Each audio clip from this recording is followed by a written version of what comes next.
Welcome to this explainer. Today, we are diving into the absolute cutting edge and honestly mind-blowing world of biological computing. We're looking at this brand new frontier where computer science and neuroscience just smash right into each other, and I am so excited to guide you through all this material today.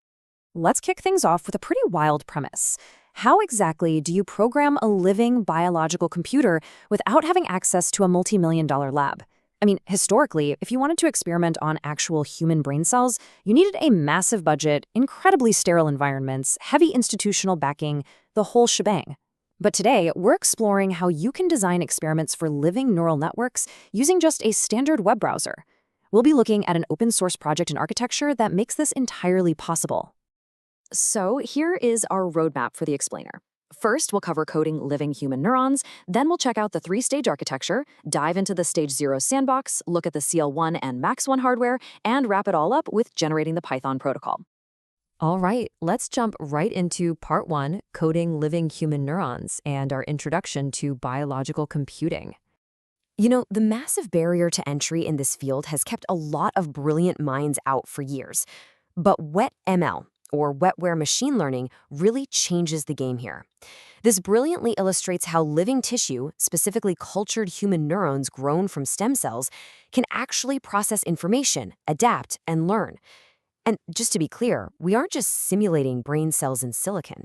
No, we are talking about utilizing the actual biological cells as the physical hardware to perform computations. Moving right along to part 2, the three-stage architecture, from the browser to the petri dish.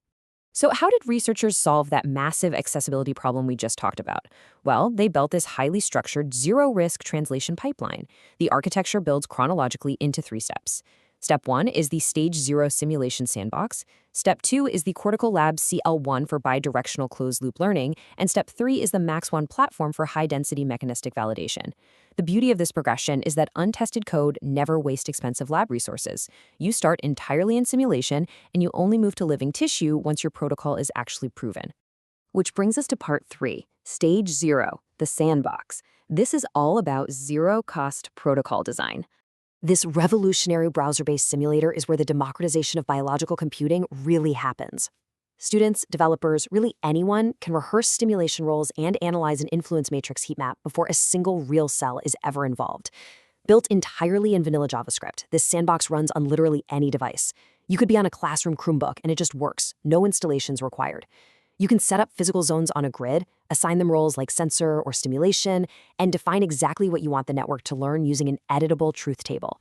It basically lets you test your geometry and your reinforcement schedules entirely risk-free. Now, this comparison highlights a massive difference that we really need to wrap our heads around. When training traditional AI, we use digital backpropagation, right? We basically just update the math. But we are working with living cells here. We aren't using chemical rewards. Instead, drawing from the free energy principle, WedML relies on the predictability of electrical frequencies to drive learning. So positive feedback is a predictable, repeating, or low-entropy electrical stimulation. Negative feedback is unpredictable, chaotic stimulation. The neurons literally reorganize their physical connections to avoid that unpredictable chaos. It's wild. Okay, let's get into part 4, the CL1 and Max1 hardware, aka the biological computers. Once an algorithm works in the sandbox, it deploys to biological hardware. And these two systems perfectly complement each other. The CL1 is built for rapid algorithm discovery. It houses hundreds of thousands of living human-derived neurons with about 59 fully bidirectional electrodes and sub-millisecond latency. That makes it absolutely perfect for real-time reinforcement learning.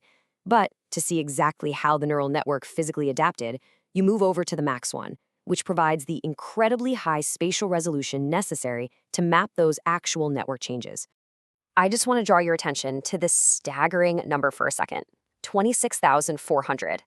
That is the amount of microelectrodes packed onto a single Max1 chip. Actually, I need to take a quick second to correct a mistake I made previously about this hardware, just to ensure we are completely accurate here.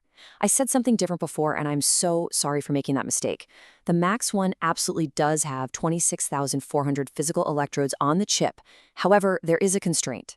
At any one time, only 1,000 of those electrodes are actually capable of sensing or routing data. But here is the absolute game changer. Which 1000 electrode sense is 100% programmable by you, the user.